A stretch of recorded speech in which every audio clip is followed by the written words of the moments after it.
Yes, welcome back to GarageBand Weekly for yet another week here on Studio Live. Today, this is our weekly show all about the wacky, wild, wonderful world of GarageBand on the iPhone, the iPad, and Mac OS, of course. My name is Pete. If it's your first time here, this is Studio Live today, and my goal, my purpose, my driving passion here is to help you create, record, and release your best music. And GarageBand is one of the platforms that I love to use and I love to talk about. And I know that many of you love it as well. And if you don't already love it, and you're just here because you're GarageBand curious, well then welcome aboard. I think you'll find that for $0, £0, 0 pence, €0, it's a pretty cool platform. What do we have on the show today? Well, we're talking about some updates from Apple. Yes, there's a lot going on in the world and some of that is impacting Apple. So we're going to crack through that first up, and we're going to talk about some other interesting things. We've got some free apps that are being pushed out there this week. I'm going to let you know about some of them. My rant of the week is going to be all about storage, and we're going to be talking about collaboration and how to share and how to zip and how to transfer, because yes, so a lot of people are looking to do some online collaboration at the moment. So I thought we would focus in on that. But before we get started, a big thank you to everyone for all of your support, for all of your kind words and wishes and messages. I do really appreciate it. The Studio Live Today community is awesome. You are all awesome people. And thank you to the awesome people who are here live watching on YouTube and Facebook. If you do have questions, comments, anything else you'd like to pass on during the show, please drop those comments down in the comment section. If you're here on the replay, don't worry, we love you just as much. All you need to do is drop your comments in the comments, and myself and the other members of the community will circle around and chat to you, answer any questions, and engage with you there. But for now, let's jump in and talk about the news and notes that are GarageBand or GarageBand World related in the last week. So yes, let's just get through the obvious news first of all. Yes, we've got some closures and some changes and some things happening at the moment. So all of the Apple stores currently, I think in the world, at least in the US and Australia, are currently closed. So the retail stores are closed until further notice. So if you are looking for some Apple products, online is the way to go. Amazon is the way to go.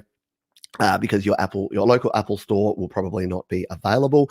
The other things impacting are that the Worldwide Developers Conference, so WWDC, which sounds more like a wrestling event, but is actually the Worldwide Developers Conference, which is held in June, where Apple normally releases all their big flagship stuff. So there was rumors about new iPad Pros, there's rumors about the new Apple Tag, and a bunch of other hardware announcements. All of that is a little bit up in the air, and what Apple have said is that they're going to run an online event. So if you're hoping for some new big announcement about a brand new version of GarageBand or some brand new iPads or something, we may still get that, but it won't be the big keynote address to a big room full of people that applaud when people say, the screen cost $15,000, and everyone's like, yeah. We won't have that. Everyone will be virtually yaying and clapping in front of their computer monitors. The Apple March announcement, which was supposed to be, again, probably a live event, now probably not. Now will more likely be a press release. And that is supposed to announce the new iPhone, which is either called iPhone SE2 or iPhone 9 or just iPhone. And that is the new version of Apple's sort of budget model iPhone. And that will be really interesting to see, because that could be the GarageBand powerhouse for iPhone. It could be the perfect blend of performance and price to get people into mobile creating in a big bad way. So we'll see what happens with that.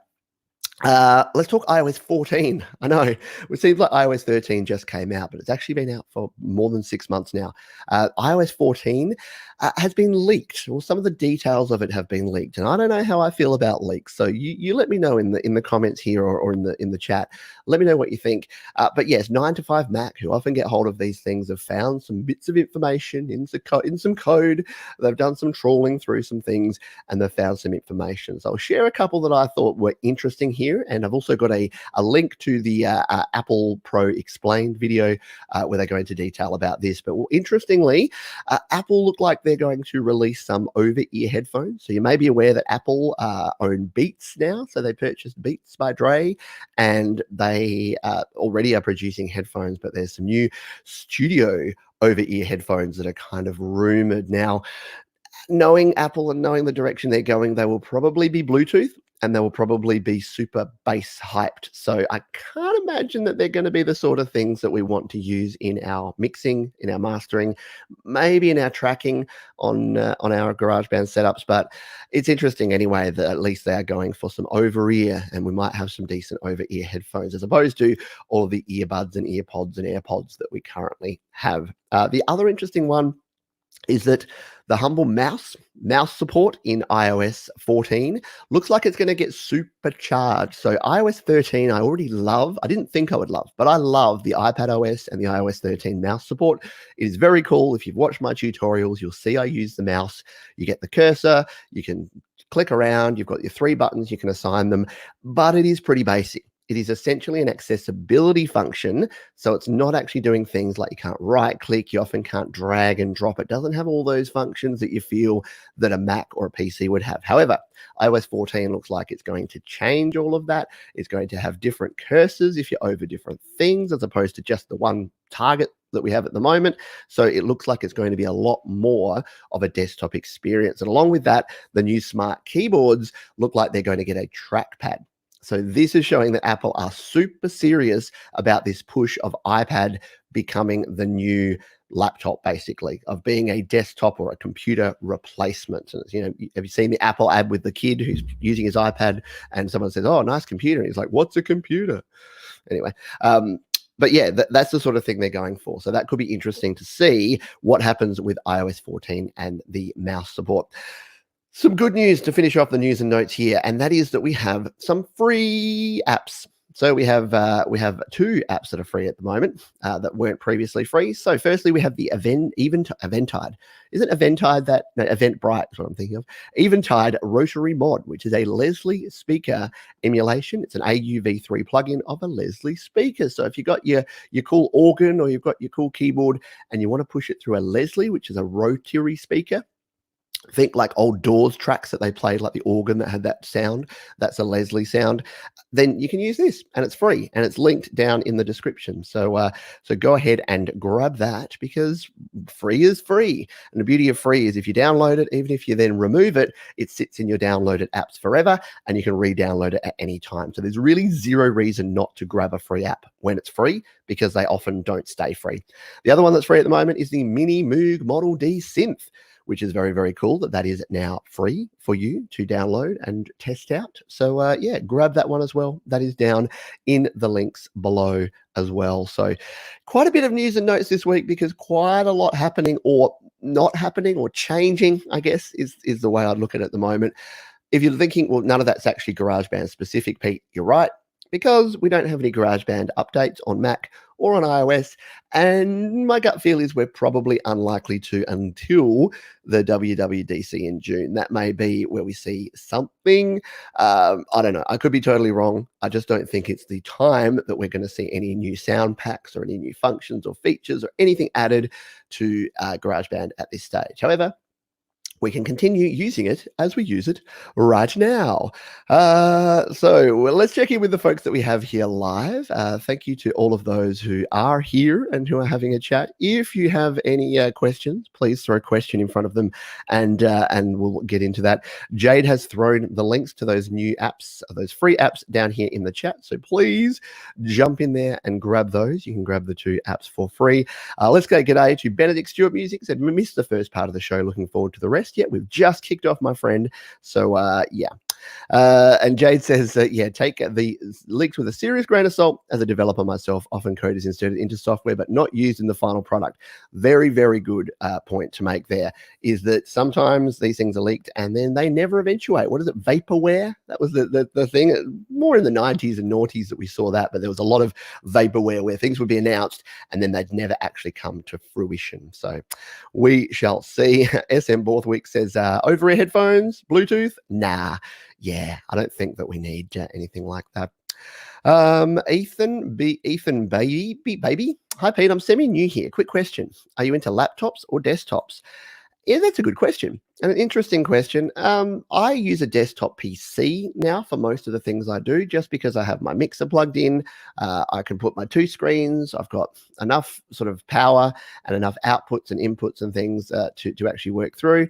And yeah, I do have a laptop, and I was using that for a period of time, but I switched up to the desktop.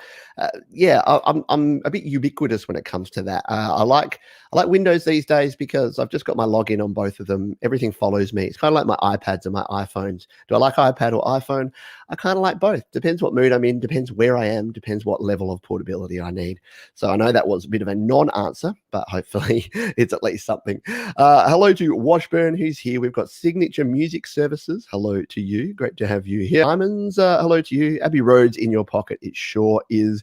Alex Backus says my coffee choice is a good choice, and he's the same beverage, which is always good. Although it's evening for you in Germany, so don't have too much coffee before bed, or you won't be able to sleep. I find that, or maybe that's just because I'm an old man. It takes me a long time to get to sleep.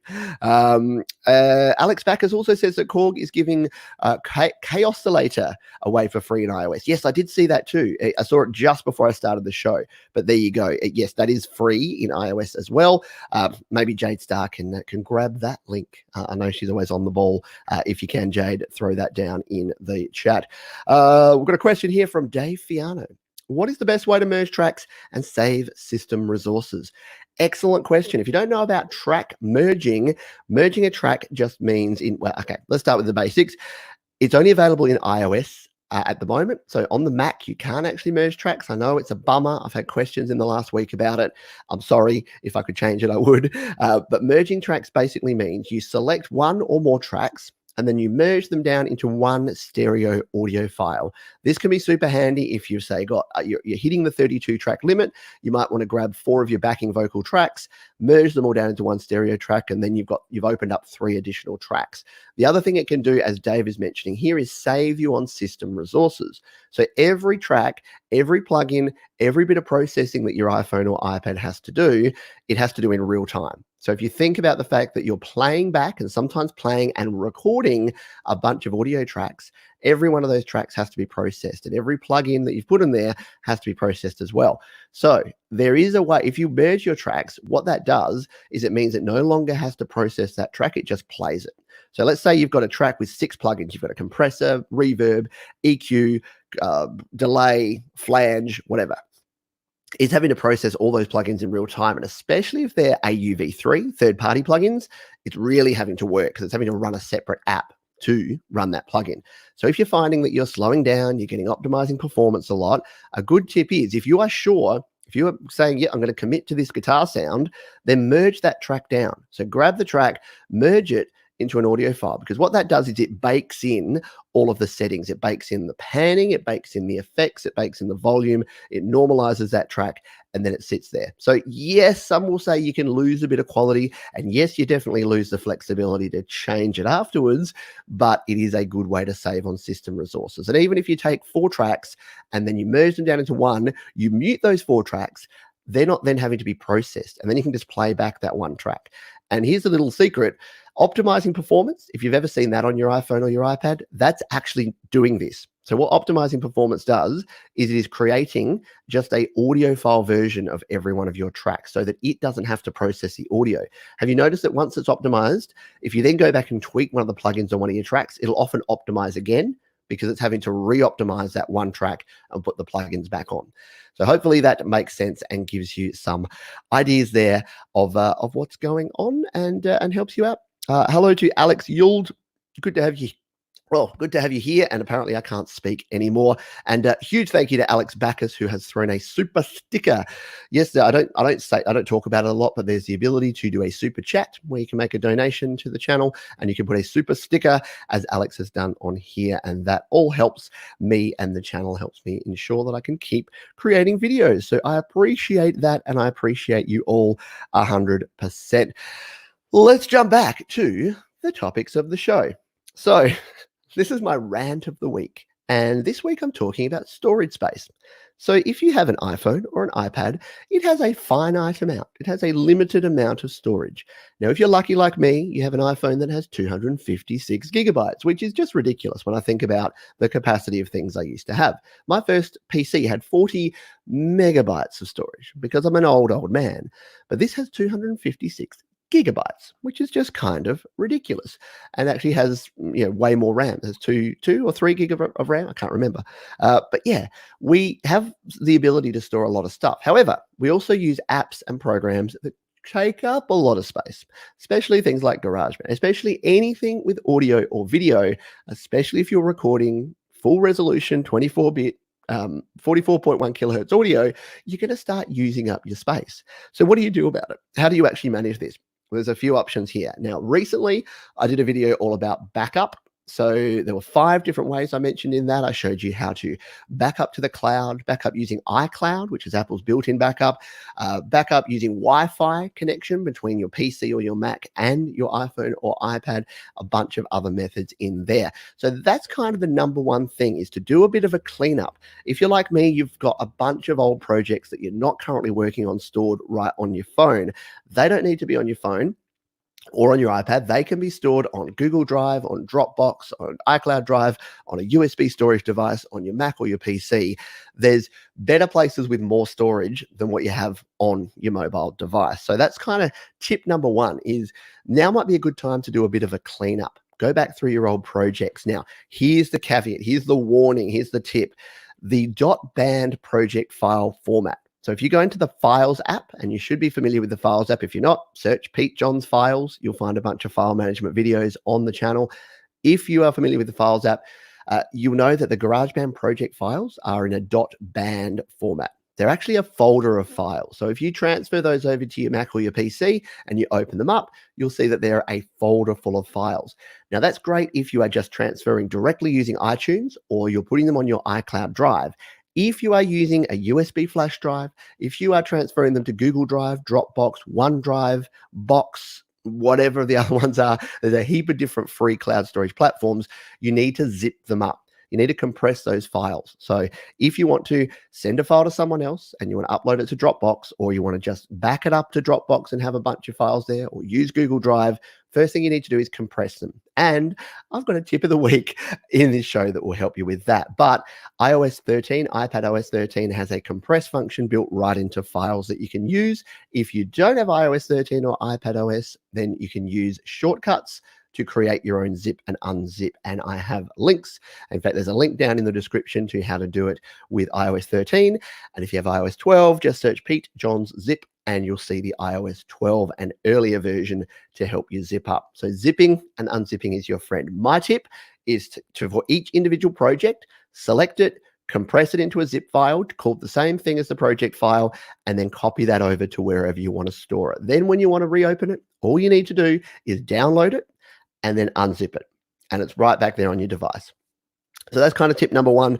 The other ways that you can save on storage, I mean, there's the obvious of deleting photos, deleting files from your Files app. But remember, whenever you delete something, Apple doesn't trust that you actually wanted to delete it. So it stores it for both photos and files in the deleted items. So if you come in and you go to your files and you've just deleted like 3 gigabytes worth of files, and then you suddenly go, oh, I should have a whole bunch of space. And then you look at your space and you don't, well, then you need to scroll over. You need to go to the recently deleted. And you can see here, even me, I've got a bunch of these my songs that are usually deleted and are sitting in my recently deleted. So I've got myself around about 1.2 gigabytes that I can free up right now just by deleting my deleted items. So all I do is go select all, and then where's the delete down the bottom here. And it's going to say, are you super duper califragilistically sure? I say delete, and then they all go away. So that's the other place to look. The same place in your photos, go to your recently deleted and delete them. And then obviously your apps, delete any apps that you're not using, or you can offload them. If you have deleted an app, it will always be there. You can always go back in through App Store, through your previous purchases, and re-download it. So don't stress out that you're going to lose an app, or you've got a free app or a paid app and you're going to lose it. It'll be there under your profile to re-download. The final thing is sometimes if you ever see a little cloud icon next to an app or next to a file, especially in iCloud Drive, it means that it is not actually on your device. So if you delete that, it'll delete it out of your cloud, but it's not actually using any space. And this trips up people sometimes. They'll go in and they'll delete like 3 gigabytes of files, but if it has the little cloud icon, the little download cloud icon, that means it's not even on your device to begin with. You're just deleting it from your iCloud storage. It's already been offloaded from your device because you've run out of space. So that's the other thing. One final tip around storage, and that is Facebook and YouTube, which you're probably watching this on right now, one of those two platforms. The mobile versions use up a bunch of storage space. And occasionally what you can do is actually go in and delete them. So if you go into your phone or your iPad, you go into settings, and then you go down into, oh, hang on, where am I? Settings and general. No, I'm in the wrong spot. Get your stuff together, Pete. I can't remember off the top of my, you know how to remove apps. If you go to that section where you can see your storage, now it's going to annoy me. We'll go to general. It is under general, and then iPhone storage. I don't know why I found that so difficult to find. So here's my iPhone storage. You can't actually read it. I'll have to put it on the side, but it says 200 gig of 256 gig used at the moment. And you get that little bar in the top corner that you can't really see. Because why am I on day mode? Let's switch to dark mode. There you go. Now you'll be able to actually see it. So yeah, so you can see what we've used there. And if we scroll down here, we'll see that YouTube on my phone is currently using 9.64 gigabytes. So why is it using 9.65 gigabytes? Well, it's because I've downloaded some videos onto this phone.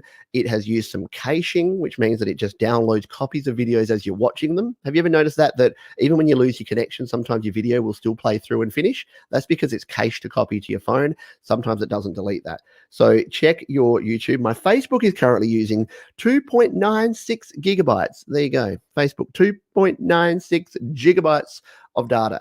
So all you need to do with these is delete them, reinstall them, log back in, and you'll find that they're only using 200, 300 megabytes. So you can save yourself on some space big time doing that. And if you want more tips, there is a video down below that will help you out with your management of your files. I hope that helped you. Let's jump in to the tip of the week. That was a rant of the week that kind of turned into a tip of the week, but I'm going to give you another tip of the week anyway. And it's actually related to all of this.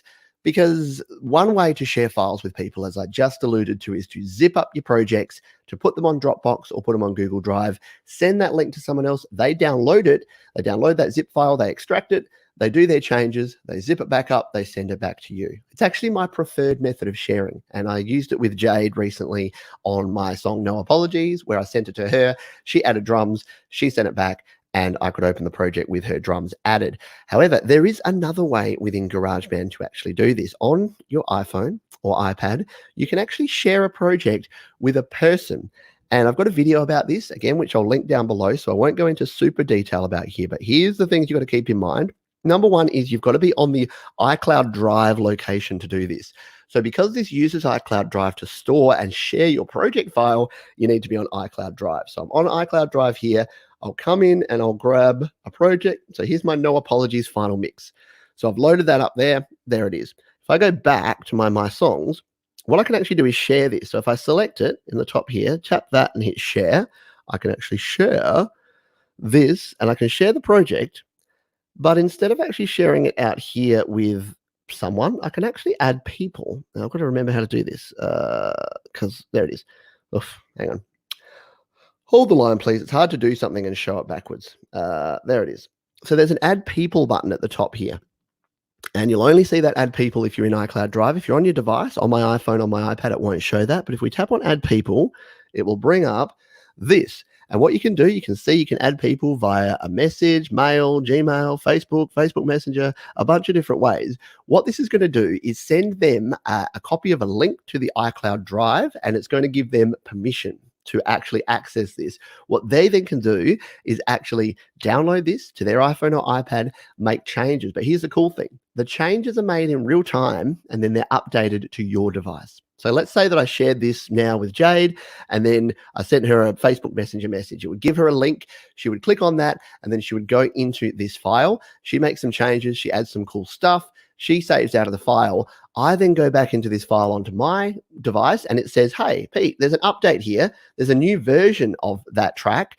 And then I tap on that and it's got the changes she's made. Now, this comes with it a few challenges because version control can be tough when you're doing this. So you need to make sure that if you're both working on it at exactly the same time, there's going to be some conflicts. Now, it's okay. It won't lose stuff, but what it does is it creates multiple versions. So if you're both in the project at the same time and you both save out, it'll say, here's the Pete version, here's the Jade version.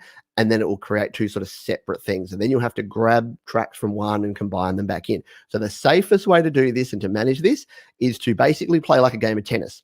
So I'll say yours and I'll hit it and then I'll make sure I close completely out of that project and I don't open it again until the other person has made all of their changes and then they lob it back into my court and they say, Pete, it's for you. They close out, I open, update with their changes, add my changes. It's a better way to do it. If you've ever used online document collaboration, it can be a real nightmare when you've got multiple people updating. You overwrite things. It makes decisions about which is the latest version.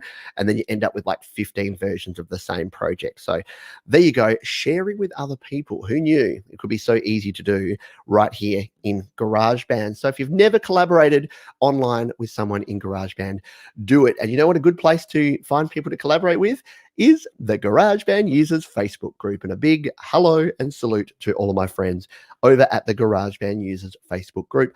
I hope you're doing well. We are running a bit long on this show. I've had a lot to talk about. Obviously, I've got a lot on my mind and a lot to cover. We've got a couple of additional sections here to go. But before we do, let's jump back over here and see if we've got any questions or comments from any of the folks who are here. So Ethan Bybee says music related though, Pete, but I have Logic Pro X and I love it. But do you know if MacBook Pro will be okay in a new update?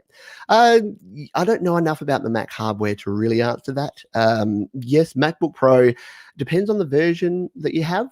Depends if it's a new MacBook Pro, old MacBook Pro. They have a bunch of different names of operating systems that you have on the Mac world. This sounds like a question for someone like a Patrick Baird over at the GarageBand Guide. I can't really answer because I don't really know more details. But feel free to reach out to me, pete@studiolivetoday.com, if you have specific questions. I often can't answer them, but I usually know someone who can. So I'll usually point you in the right direction, and hopefully that helps. Jay says, I still pay for 2 terabytes of iCloud space. I do too. So I pay $15 a month. That's probably the other thing to mention is you get, how much do you get free? 100 gigabytes? I could be making all this up. What do you get for free? Let me know in the comments. But yeah, you get a small amount for free with your iPhone or with your Apple account, and then you can upgrade. So yeah, I think I get 2 terabytes and it's $14.99 Australian. I think it's $9.99 US. To me, it's a worthwhile investment because I do so much on my iPhone and iPad that having that storage space there is well worth it. Hello to Tom Calhoun. Hello to you and to everyone. Jay's got some more tips there. We've got Box, so box.net, and then there's the Mega app as well. So there's a bunch of different apps you can use to mix and match and get your best solution there. Andrew Reynolds says, hi, Pete. Thanks. Hi, Pete. Thanks for all your great advice. Thank you, Andrew. Really appreciate it. Alex Backus. 36,000 subscribers. I know it's ridiculous. I thank every one of you. And if this is your favorite YouTube channel, I'm actually kind of chuffed and honored. So thank you, sir. Appreciate it. Here's the details. RAM of 12 gigabyte, Core i7, 3rd gen, 5th gen graphics card. I think 500 gig. Yeah, for GarageBand, I think that's going to be totally fine. I think 12 gig of RAM, i7. Yeah, you'll crush it with GarageBand for a while to come, would be my idea. Jade says, great tip, delete and reinstall YouTube and Facebook every few weeks. Yeah, 100%. And we've got a Facebook GarageBand users group, and Jade has shared the link down there. Alex says he doesn't use GarageBand, doesn't use Facebook, but actually thinking about joining Facebook just because of this group. Yeah, we've actually had a few people who have actually joined the GarageBand users group, not because they've either got off Facebook because they don't like the whole Facebook culture and vibe, or they've never used Facebook, and then they've either got back onto Facebook just for GarageBand users, or they've started a Facebook account just for GarageBand users. If you do that, let us know, because obviously, if you start an account on the day and then join GarageBand users, we may decline because the admin team there are watching out for people who are just creating multiple accounts and fake accounts and things. So if you have any trouble, pete@studiolivetoday.com. If you're legitimately trying to join the GarageBand users group, let me know. All right, let's come in. We've got the homeward stretch. We are homeward bound, which I won't sing for copyright reasons. So the plugin of the week, this is going to be a little bit, not boring, but it's not anything new and flashy. I've already given you 2 free plugins, 3 if you count the additional one from one of our users there. So we've got some new plugins to play with. The plugin I'm going to talk about, though, is the AU Peak Limiter. So this one is a very cool plugin. It is part of the free Apple AU plugins that you can add to your iPhone or the iPad. And if we come in here, I'll show you where they're at. So we go to plugins and EQ. If we go here, we hit the edit button, we hit plus, and we go over to audio unit extensions. You'll see all the ones with the nice colorful logos here are all of my third-party apps. But if we scroll to the bottom, you'll notice that we have all these boring looking ones that are these AU. These are all of the built-in Apple plugins. There's 15 of them. I've covered most of them here on the channel. I've got a few more to do, which I'll be doing in the next couple of weeks. But the one that I want you to focus on is very simple. It is this one here, the AU Peak Limiter. What does a limiter do? Well, limiting is like compressing if you had an infinite ratio, basically. So if you could, or infinite threshold and infinite ratio. So if you could just limit, and often limiters are called brick walls, because what they'll do is instead of turning the volume up like you would if you just turn your volume up. But, okay, let's take a step back. Why would you use a limiter? You would use a limiter to increase the overall volume of your track. Why would you increase the overall volume of your track? Well, when you produce a song, it's often not at what we call radio ready. It's not loud enough to compete with other songs because its waveform is going like this. There's peaks right up here, but then it's dropping and the quieter sections are down here and then it's peaking back here.